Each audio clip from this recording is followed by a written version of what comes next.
जय श्री राधे राधे दोस्तों, आप सभी का आपके अपने YouTube चैनल अध्यात्म भक्ति में बहुत बहुत स्वागत है। आइए आज आप सब सुनेंगे माघ मास महात्म्य में 16वें अध्याय की कथा। अब तक यदि आपने पिछले अध्यायों की कथा का श्रवण नहीं किया हो तो चैनल पर वीडियो अपलोड है, आप वहां से पिछले अध्यायों की कथा का श्रवण कर सकते हैं। तो आइए सुनते हैं माघ मास कथा में 16वें अध्याय की कथा।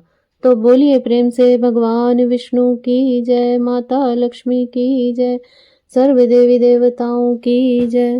प्रयागराज के संगम की महिमा बतलाते हुए राजपुरोहित ने मुझसे कहा, हे सुंदरी, प्राचीन काल में एक बार महर्षि गौतम की पत्नी अहिल्या को देखकर देवराज इंद्र काम के वशीभूत हो गए।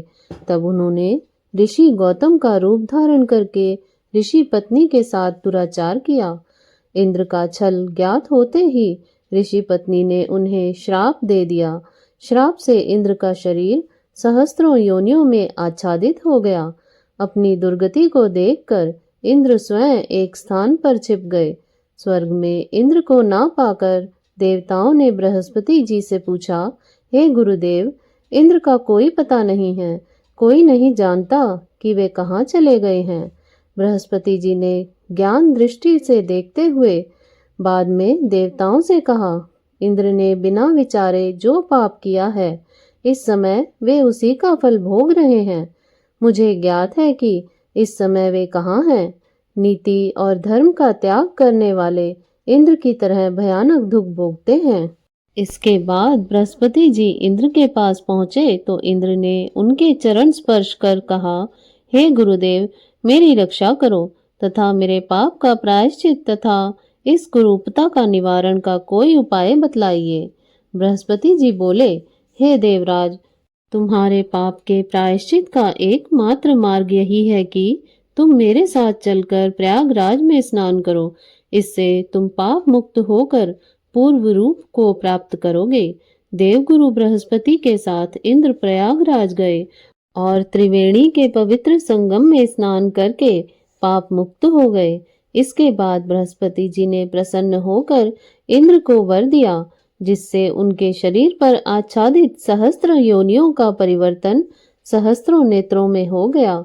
इंद्र पाप मुक्त होकर और पहले से भी दिव्य रूप प्राप्त करके अमरावती लौट गए। इसलिए तुम भी अपना समस्त धन दीनहीनों में बांटकर और प्रयागराज जाकर स्नान करो। तुम्हारा कल्याण होगा तथा तुम्हें सद्गति प्राप्त होगी। मैंने अपनी समस्त संपत्ति उसी दिन दीनहीनों और अनाथों में वितरित कर दी तथा सर्वस्व त्याग कर मैं प्रयागराज आ गई।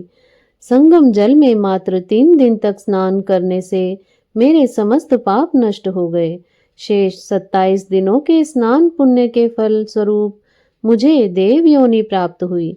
अब मैं देवी भगवती पार्वती की सखी बनकर कैलाश पर्वत पर क्रीड़ा करती हुई रह रही हूँ। प्रयाग में माघ स्नान के फल से मुझे अपने पूर्व जन्म का वृतांत भी याद है। अतएव प्रयागराज के पवित्र स्नान के महात्म्य को स्मरण कर मैं प्रतिवर्ष माघ के महीने में स्नान करने वहां जाती हूँ। इति श्री पद्म पुराणे माघ महात्म्य 16वां अध्याय समाप्त है। तो बोलिए प्रेम से भगवान विष्णु की जय, माता लक्ष्मी की जय, सर्व देवी देवताओं की जय।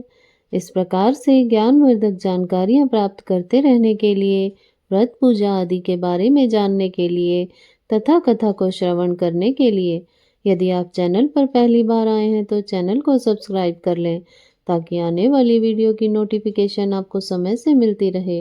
वीडियो को लाइक करें, शेयर करें। सुखी रहें, स्वस्थ रहें। जय श्री राधे राधे। धन्यवाद।